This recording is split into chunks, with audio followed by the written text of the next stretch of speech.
میرے نبی پاک صلی اللہ تعالیٰ علیہ وسلم نے فرمایا شعبان میرا مہینہ ہے، رمضان میرے رب کا مہینہ ہے۔ اتنی برکتوں والا مہینہ، اتنی شانوں والا مہینہ ماہ رمضان۔ آپ نے کچھ باتوں کا بڑا ہی خیال رکھنا ہے۔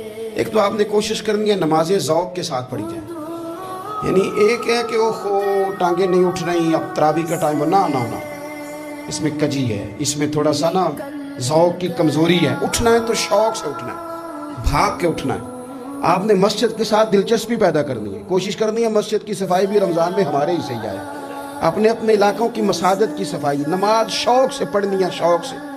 آپ نے رمضان المبارک میں کوشش کرنی ہے کہ آپ یہ کہیں کہ زیادہ سے زیادہ میں نہ دوسروں کو نواز سکوں، میں نہ چپکے سے پہنچوں کسی غریب تک، خود سے جاؤں اور رمضان سے پہلے جاؤں، تاکہ وہ پہلا روزہ جو اس نے رکھنا ہے نا وہ اسی لنگر سے رکھے جو میرے حصے میں آئے، اور اس کو اپنا محسن سمجھیں جس کی وجہ سے اللہ آپ کو ثواب دے رہا ہے، اس کو محسن سمجھیں جس کی وجہ سے اجر مل رہا ہے۔ اور کوشش کریں کسی کو کپڑا جوڑا سوٹ دینا ہے، کسی طالب علم کو، امام مسجد کو، کسی غریب کو، کسی بوڑھی اماں کو، اپنے کسی چچا کو، اپنے دادا کو تحفہ دینا ہے تو وہ بھی شروع رمضان میں دے، تاکہ وہ آسانی سے سلا لے، سلا کے پہن لے۔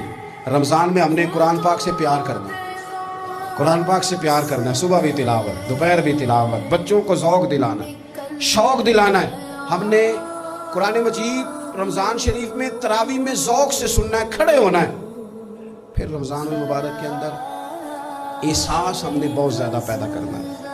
ہم نے دیکھنا ہے کہ میں کس جگہ میری ضرورت ہے، میں کس طرح کر کے کام آ سکتا ہوں، وہاں اپنی خدمات کو پیش کرنا۔ پھر اس سے آگے آپ بڑھیں گے۔ رمضان شریف کے اندر سحری میں اٹھنا تو ہے نا جی، دہی لینے بھی جانا پڑتا ہے، دودھ لینے بھی کہیں دفعہ جانا پڑتا ہے، تو اٹھنا تو ہے۔ تو ایسا نہ کریں کہ 10 منٹ پہلے اٹھیں، اٹھ کے پہلے تہجد کی نماز پڑھیں، وہ نماز جس کے بارے میں میرے نبی پاک علیہ السلام نے فرمایا جب بندہ تہجد کے لیے کھڑا ہوتا ہے تو رب اسے دیکھ کے مسکراتا ہے، جو اس کی شان کے لائق۔ باقی نمازوں میں ثواب ہو رہا ہے، تہجد کے وقت اللہ مسکرا رہا ہے۔ اور حضور فرماتے ہیں اگر جوان آدمی تہجد کے لیے اٹھے تو رب فرشتوں کے سامنے فخر فرماتا ہے۔ تو تہجد کی نماز ہر روز موقع ہونا ہے، اٹھنا ہی اٹھنا ہے۔ شہری کے لیے تو اٹھنا ہی ہے، تو وہی وقت تہجد کا ہے، خوب تہجد کی نماز پڑھنی۔ ایک چیز آپ نے نا پورا رمضان استعمال نہیں کرنی، وہ غصہ ہے۔ سارے روزے نا، یعنی بالکل عین افطاری کے وقت بھی کوئی بندہ غلط بات، برداشت کون سی بات کرنی ہوتی ہے، صحیح کے غلط؟ صحیح کو تو برداشت کرنے کی ضرورت ہی نہیں ہوتی، برداشت کرنی غلط بات ہوتی ہے۔ اس کو سہنا ہے، اسے کہنا یار روزے ہیں، رب کی رحمت برس رہی ہے، جا میں نے تجھے اللہ کی رضا کے لیے معاف کیا۔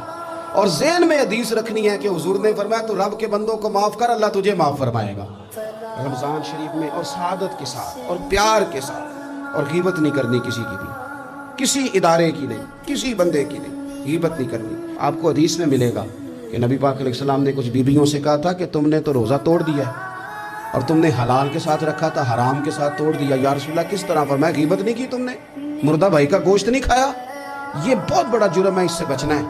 موبائل کم استعمال کرنا، اور مہربانی کریں کم خبریں دیکھیں، جو خبریں عورتیں پڑھتی ہیں ان خبروں سے بھی پرہیز کریں۔ کوئی ہم نے بڑا سال 11 مہینے سیاسی تبصرے کر لیے، کیا انقلاب آیا پھر ملک؟ تو رمضان کا مہینہ سیاسی تبصرے رہنے دیں، زیادہ وقت مسجد میں گزاریں، زیادہ وقت اللہ کے گھر میں گزاریں، زیادہ ٹائم آپ تلاوت قرآن پاک میں، استغفار میں، درود شریف میں گزاریں۔ ایک دوسرے کے ساتھ پیار کریں، ایک دوسرے کے کام آئیں۔ اے خالق کائنات، آئندہ جمعہ رمضان میں آنے والا ہے، اللہ امت کی خیر فرمانا، کشمیر کے مظلوموں کی خیر کرنا، برما کے مجبوروں کی خیر کرنا۔ پاکستان تیرے نبی پاک علیہ السلام کے نام پر، کلمے کے نام پر بنایا گیا وطن ہے، اللہ اس میں دین کا جھنڈا نافذ فرما دے، اس وطن عزیز کو قیامت کی صبح تک قائم فرمانا، اور اللہ ہم سب کو بھائی چارے سے، پیار سے، محبت سے، ایک دوسرے کے احساس میں زندہ رکھنا۔ اس ماہ مقدس میں تو جن لوگوں کو معاف کرے گا ہم سب کے نام بھی اس میں شامل فرما۔